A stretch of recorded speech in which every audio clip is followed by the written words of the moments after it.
नमस्कार साथियों, मेरे YouTube channel school solution bye Subhash में आपका स्वागत है। आज के इस वीडियो में हम एक महत्वपूर्ण योजना के बारे में जानने वाले हैं जिसका नाम है विद्या संबल योजना। इस वीडियो में देखेंगे कि यह योजना क्या है, क्या इसमें पात्रता रखी गई है और जो दिशा निर्देश है वो क्या है।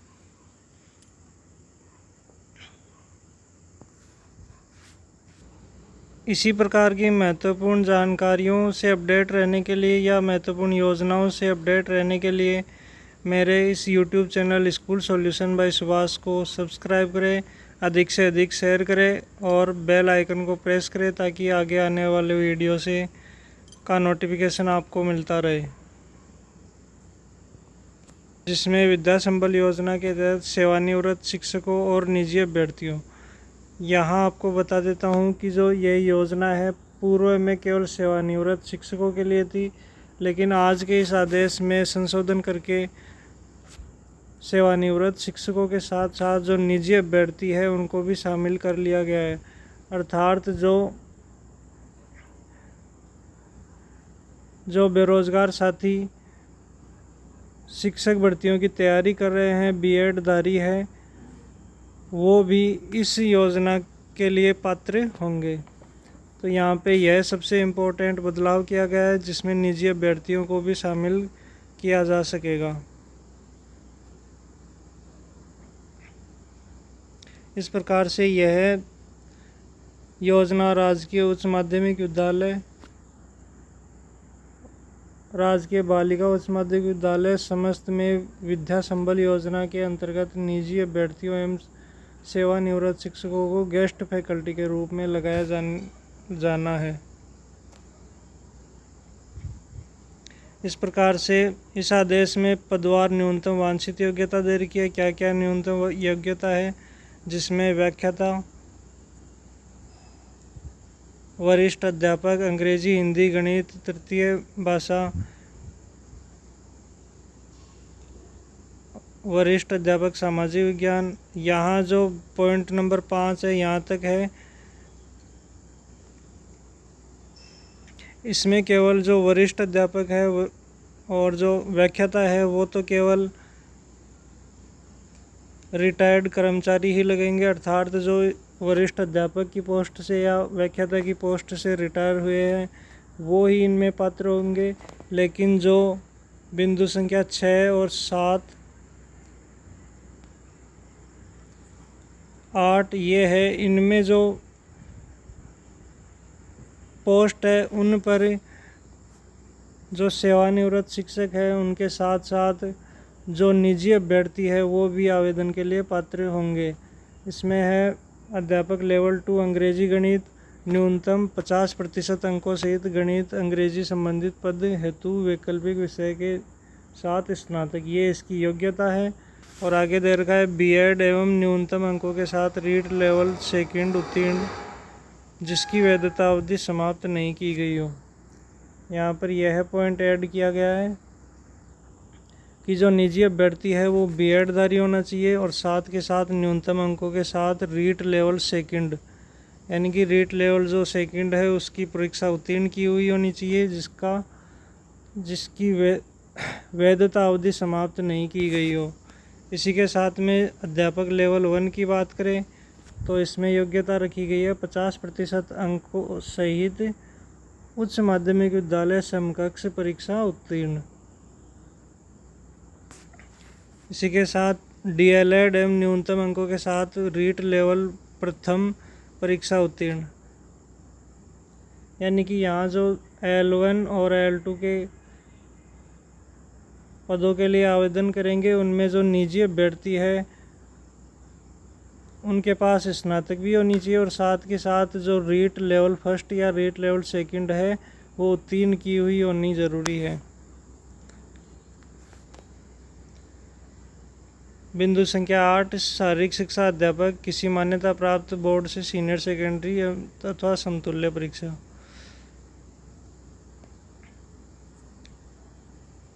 और यहाँ कुछ निर्देश दे रखे हैं सेवानिवृत्त अभ्यर्थियों हेतु, कुछ निर्देश दे रखे हैं।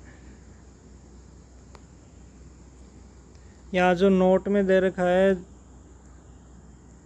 अध्यापक लेवल 1 व लेवल 2 के 700 हेतु रीट परीक्षा उत्तीर्ण की बाध्यता नहीं है। अर्थात जो सेवानिवृत्त शिक्षक है उनके लिए ये रीट उत्तीर्ण होना अनिवार्य नहीं है। यह केवल निजी अभ्यर्थियों के लिए ही है कि वो नीट उत्तीर्ण होना अनिवार्य है। चयन की प्रक्रिया, यहाँ चयन की प्रक्रिया कुछ इस प्रकार से दे रखी है। इन गेस्ट फैकल्टी निजी अभ्यर्थियों की चयन प्रक्रिया प्रधानाचार्य की अध्यक्षता में उसके अतिरिक्त 2 वरिष्ठतम शिक्षकों की कमेटी द्वारा विद्यालय स्तर पर की जाएगी। अर्थात ये जो गेस्ट फैकल्टी है उसका चयन प्रधानाचार्य की अध्यक्षता में 2 अतिरिक्त वरिष्ठतम शिक्षकों की कमेटी द्वारा विद्यालय स्तर पर ही किया जाएगा। यानी कि ये जो चयन है वो केवल विद्यालय स्तर पर ही किया जाएगा, जिसमें प्रधानाचार्य शामिल होंगे और 2 वरिष्ठतम शिक्षक शामिल होंगे। और यहाँ आगे ये भी दे रखा है कि जो वरिष्ठतम शिक्षक उपलब्ध नहीं हो तो समिति में संबंधित सीबीओ ब्लॉक के अन्य विद्यालय में से 2 वरिष्ठ सदस्यों का मनोनयन चयन कमेटी हेतु करेंगे। संस्था प्रधानों द्वारा रिक्तियों का प्रकाशन विभागीय वेबसाइट एवं विद्यालय नोटिस बोर्ड सार्वजनिक प्लेटफॉर्म पर किया जाएगा। योग्य अभ्यर्थियों के आवेदन पत्र विद्यालय स्तर पर आमंत्रित किए जाएंगे। यानी कि जो आशार्थी है वो विद्यालय स्तर पर अपना आवेदन आमंत्रित करेंगे। किसी भी रिक्त पद पर रिक्तियों से अधिक आवेदन प्राप्त होने पर वरीयता सूची तैयार कर वरीयता अनुसार चयन किया जाएगा। सेवानिवृत्त अध्यापक यदि बीएड उत्तीर्ण है तो अध्यापक लेवल 2 के लिए संबंधित विषय अनुसार एवं यदि बीएसटीसी डीएलईडी उत्तीर्ण है तो अध्यापक लेवल 1 के लिए पात्र होंगे। वरीयता सूची का निर्धारण पद की न्यूनतम वांछित योग्यता में शैक्षणिक योग्यता और प्रशासनिक योग्यता का अंकवार 75% व 25% लिया जाकर कुल प्राप्त अंकों के आधार पर किया जाएगा। इसी के साथ में पॉइंट संख्या 6, यहाँ विभिन्न प्रकार के पॉइंट दे रखे हैं। यहाँ आपको एक एक पॉइंट को अच्छे से पढ़ लेना है और ये जो आदेश है इसकी कॉपी आपको वीडियो के डिस्क्रिप्शन में मिल जाएगी, जहाँ से आप इसको डाउनलोड करके अच्छे से चेक कर सकते हैं। यहाँ मानदेय दे रखा है, किसका कितना मानदेय है।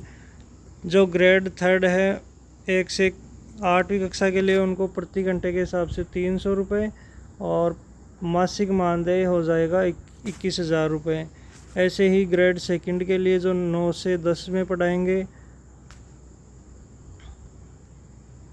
उनका प्रति घंटे के हिसाब से 350 रुपये और मासिक के हिसाब से 25,000 रुपये।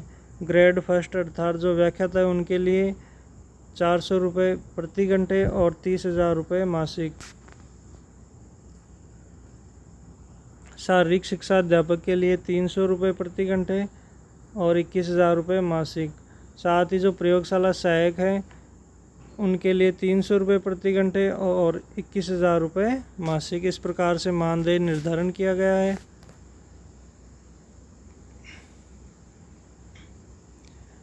तो आज के वीडियो में यह एक महत्वपूर्ण योजना के बारे में बताया है।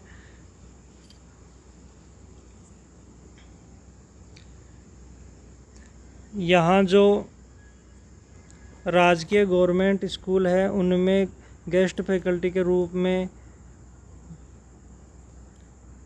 शिक्षकों को नियुक्त किया जाता है, जिसमें पहले आदेश था केवल जो रिटायर्ड एम्प्लॉय है उन्हीं को अलाउ किया गया था, लेकिन इस आदेश के तहत इसमें संशोधन किया गया है। जो निजी अभ्यर्थी है वो भी अब की बार यहाँ आवेदन कर सकते हैं और गेस्ट फैकल्टी के रूप में विद्यालयों में अपनी सेवा दे सकते हैं। तो आज के वीडियो में बस इतना ही था। थैंक यू, धन्यवाद।